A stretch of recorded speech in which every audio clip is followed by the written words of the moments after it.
My name's Corey and I'm an alcoholic. This acceptance must be really hard for me to talk about. This is like the 90th time I've tried to make this video today, and it just doesn't seem like anything good's going to come out of it. But I'm going to try anyways because somebody asked. But they were asking about people accepting people, places, and things.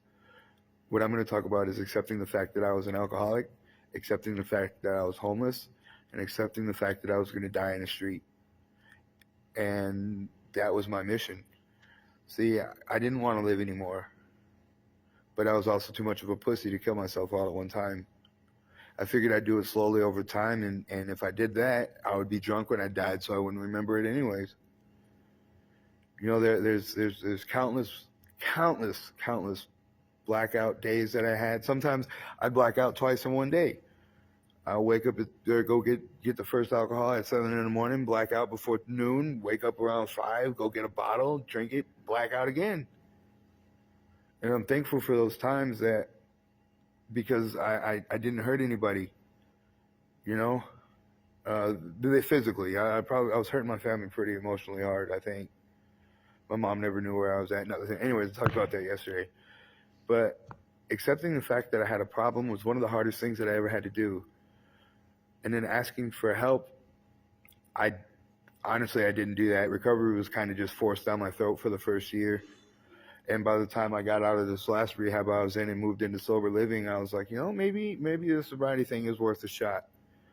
And I gave it a shot. Now my life is changing in ways that I can't even imagine. So I'm glad that I went through homelessness. I'm glad that everything bad that happened to me, even though I created it, was what happened to me, because it got me to this point in my life. And at this point in my life, I'm able to help people. You know, I'm not hurting anybody anymore. I'm not hurting myself anymore. I don't want to die. You know, I want to live a long life. I want to see the world. I want to go do all these cool things that I'm able to do in sobriety. And because I know if I take one drink, just one drink, I'm going to fuck everything up again. And I'm tired of messing everything up. You know, I haven't been very successful at many things in my life, but I have been real successful at screwing stuff up. Jobs, family, friends, you know, all this stuff, man. And so I guess what I'm saying is that if you don't accept that you have a problem, you're never going to get help for that problem. And if you don't ever admit that you need help, nobody's going to be there to help you. That's the cool thing about these programs, Alcoholics Anonymous and Narcotics Anonymous, is they're like pyramid schemes. Like, I'll help one person. That person might help 3 people. Those 3 people are going to help 9 people. 9 turns into 27, 27 into whatever the hell it is, numbers are next, you know? It all starts with one person carrying the message to the alcoholic or the addict who still suffers. And I think the first step to recovery is accepting the fact that you have a problem. And that's hard to do, especially as a guy. Guys don't want help. You know, they don't want to admit that they want help, you know? So I'm glad that my journey to recovery started the way that it did, because I had a whole year of sobriety before I even thought about giving it a chance. You know, and now sobriety is the best thing that's ever happened to me.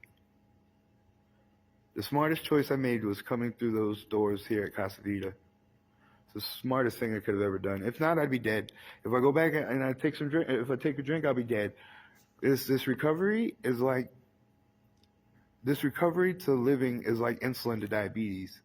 I have to do all this stuff that I really don't want to do sometimes, just so I can stay sober, so I can live another day. And you know what happens? If you eventually you'll start having more good days. But if you drink or if you get high, those good days are going to disappear for a long time. You know, for the longest time, I wasn't able to laugh, to smile, to have a good time. I had to fake all that shit. Today, I get to laugh. That's amazing. I love laughter. I forgot how much fun it was, you know? So if you're out there, man, and you don't believe in any kind of recovery or anything like that, I promise you, man, there's help out there. You just got to ask for it. Thanks for listening. My name's Corey. I'm an alcoholic.